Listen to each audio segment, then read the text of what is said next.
वो मैं ये कह रहा था कि अगर आपने हमारा चैनल अभी तक सब्सक्राइब नहीं करा तो अब भी कर दो, नहीं तो बड़ा पछताओगे, बड़ा पछताओगे।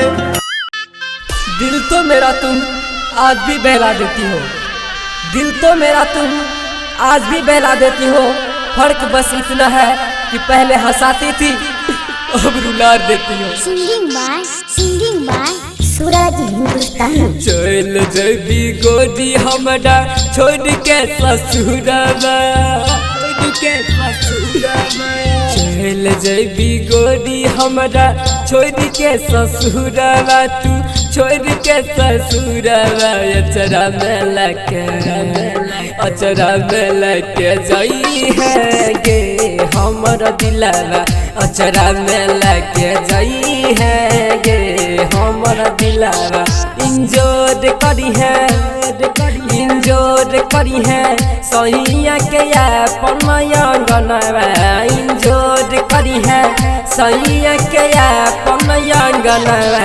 अचरा में लके, अचरा में लके जाई है गे हमर दिलवा, अचरा में लके जाई है गे हमर दिलवा।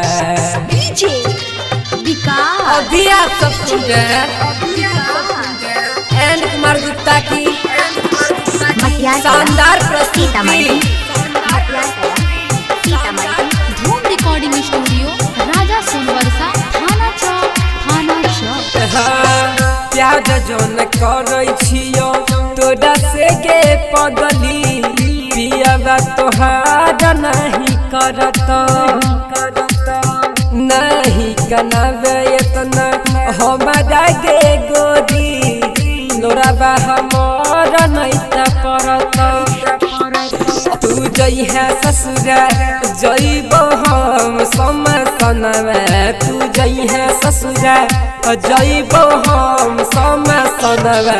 अचरा में लके, अचरा में लके जई है गे हमर दिलवा, अचरा में लके जई है गे हमर दिलवा। अभी आप सब सुन रहे हैं एम कुमार गुप्ता की शानदार प्रस्तुति। सिंगिंग बाय सूरज हिंदुस्तानी।